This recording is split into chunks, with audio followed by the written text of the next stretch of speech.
요한복음은 계속해서 우리에게 두 가지 모습을 보여줍니다.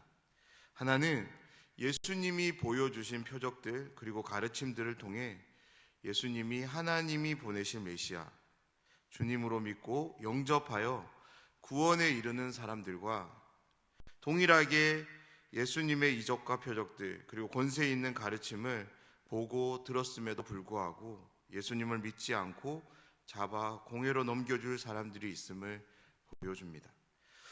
복음서를 읽어가면서 자연스레 이런 마음이 듭니다. 물이 포도주로 변하고 38년 된 병자가 일어나 걷습니다.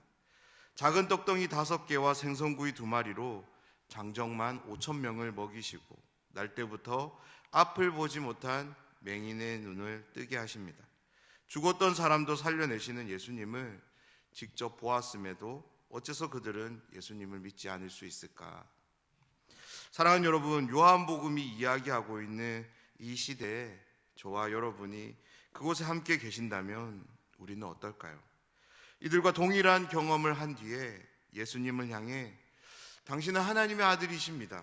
하나님이 보내신 주님으로 구원자로 영접합니다 라고 고백할 수 있으신지요?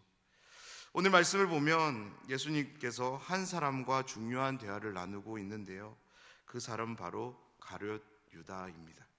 오늘 저는 말씀에 나오는 유다의 모습을 통해 우리 자신을 한번 돌아보는 시간을 가졌으면 하는데요, 특별히 우리의 매일의 삶이 유다가 선택한 길이 아니라 어떻게 하면 하나님의 뜻을 붙잡는 길로 나아갈 수 있을지를 말씀을 통해 함께 살펴보려 합니다.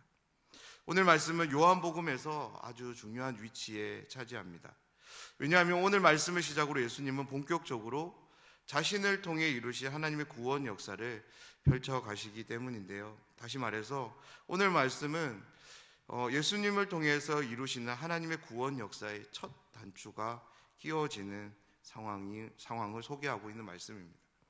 오늘 말씀은 18절에서 30절로 짧습니다. 읽어보면 특별히 어려운 부분도 내용도 복잡하지 않습니다. 그런데요, 이 말씀을 다시 한번 잘 읽어보면 굉장히 복잡하고 다양한 상황들이 담겨져 있음을 보게 됩니다.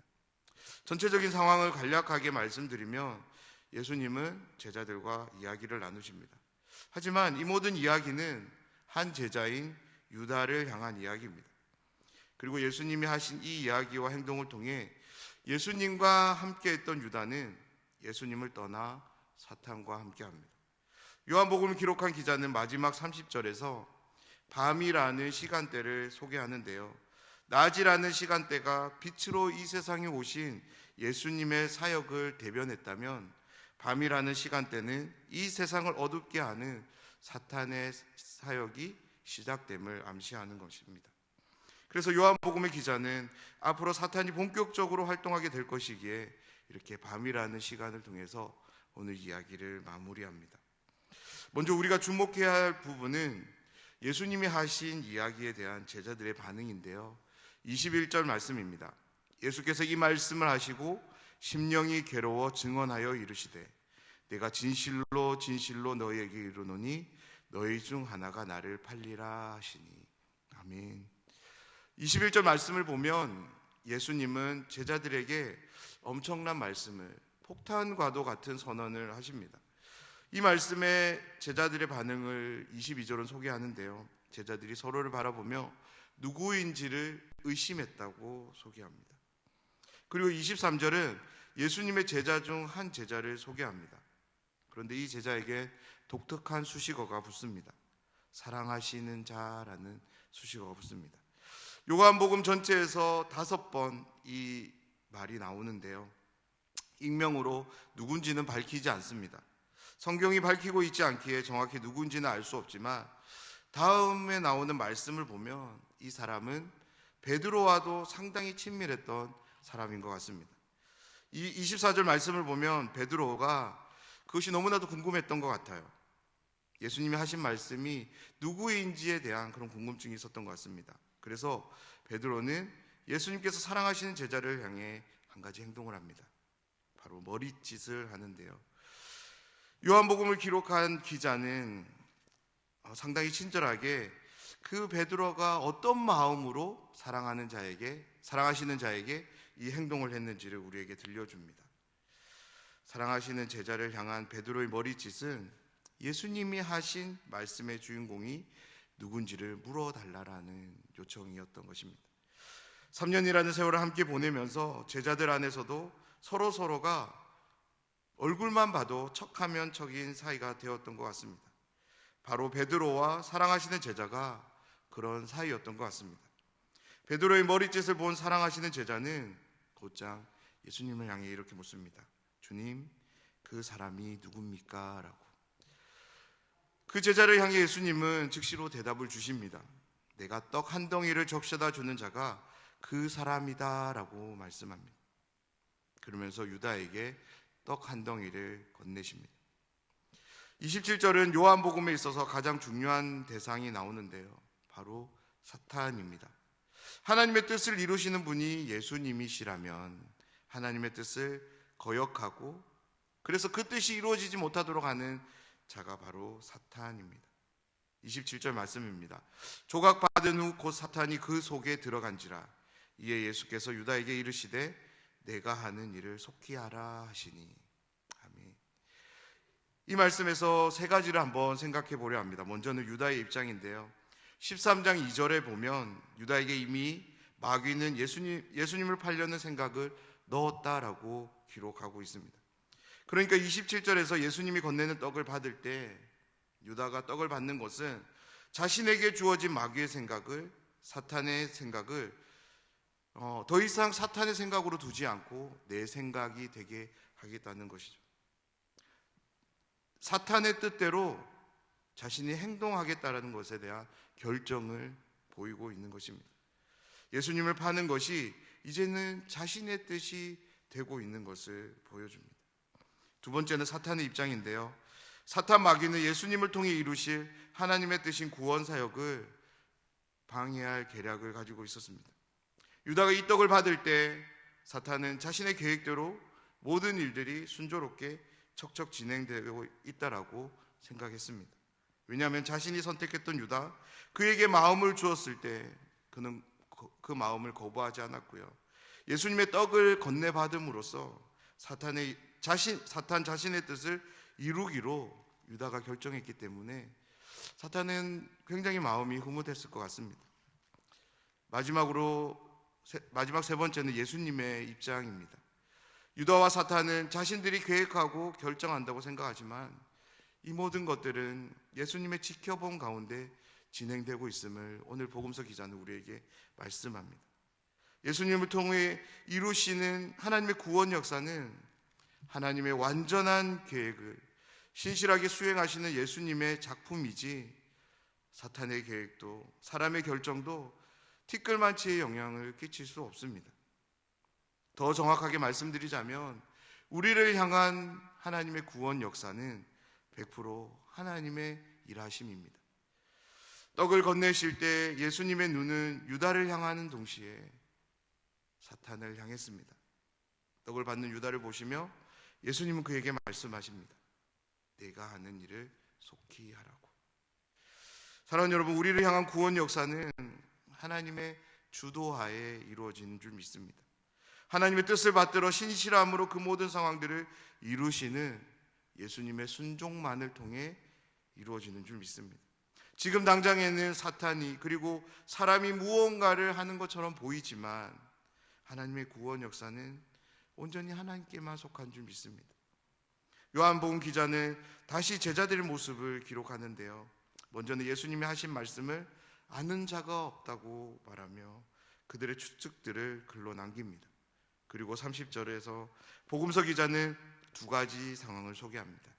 조각을 받은 유다가 밖으로 나갔다는 것과 밤이라는 시간대를 소개합니다. 유다가 밖으로 나가는 것과 밤은 아주 상당히 밀접한 관계가 있습니다. 밖으로 나가는 것과 밤이라는 것이 가지는 의미 때문인데요, 밖으로 나가는 것은 예수님의 통치와 다스림 안에 있던 유다가 이제 그곳을 떠나 사탄의 통치와 다스림 안으로 들어가는 것을 보여줍니다. 밤이라고 하는 시간은 낮과 대조되는 시간입니다. 낮은 세상에 비치신 예수님이 활동하심으로 그 밝음을 낮에라는 시간대로 우리에게 들려줬다면, 밤이라고 하는 시간은 예수님의 활동이 아닌 예수님, 즉 하나님과 반대되는 대상인 사탄이 활동하는 시간을 의미하기 때문입니다. 오늘 말씀을 시작으로 예수님의 구속 역사는 가속화되는데요, 예수님보다 사탄의 역사로 시작되는 것을 우리는 보게 됩니다. 사랑하는 여러분, 말씀을 시작하면서 드렸던 질문을 다시 한번 우리가 해봤으면 좋겠습니다. 예수님의 기적을, 표적을 보았음에도 불구하고 어떻게 예수님을 믿지 않을 수 있을까요? 오늘 가룟 유다를 우리가 한번 떠올려 봅시다.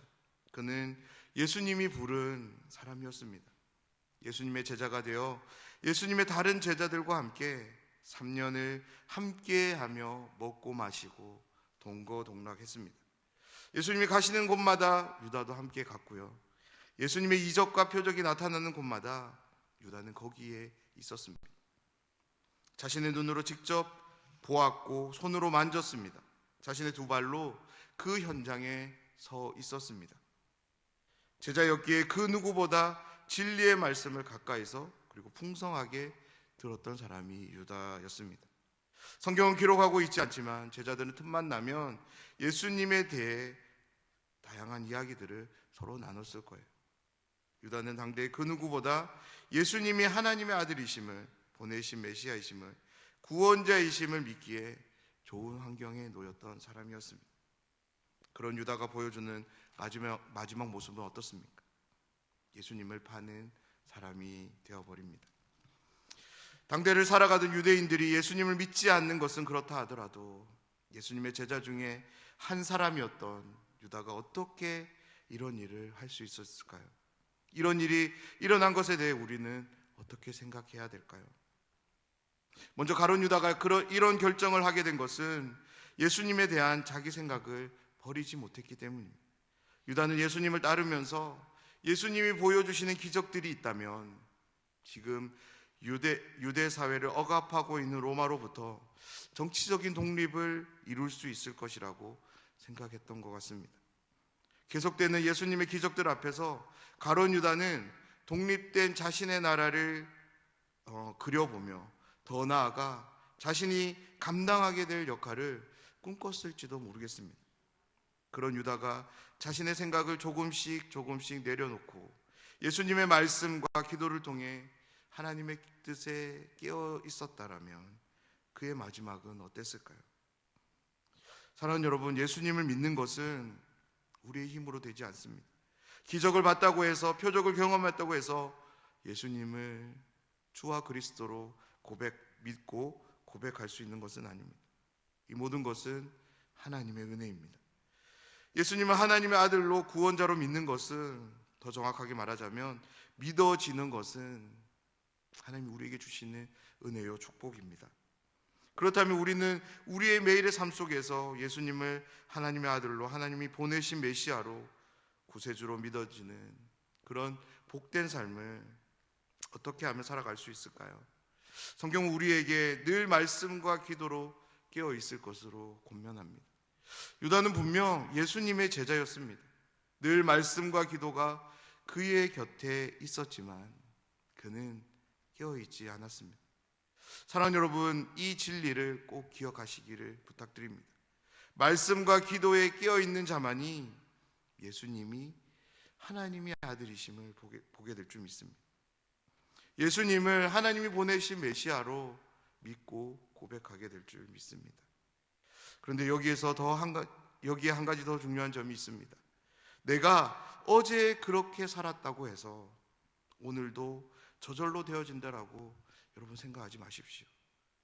오늘도 말씀에 깨어 있는 자만이, 오늘도 기도에 깨어 있는 자만이 예수님을 하나님의 아들로, 하나님이 보내시는 메시아로, 나의 주와 그리스도로 고백하게 될 줄 믿습니다.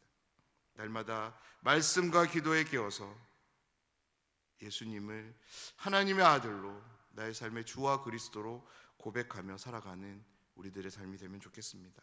그래서 늘 주님과 신실하게 동행하며 하나님이 내리시는 그 영생의 복을 맛보며 주 안에서 살아가시는 우리 모두가 되길 주님의 이름으로 축원합니다.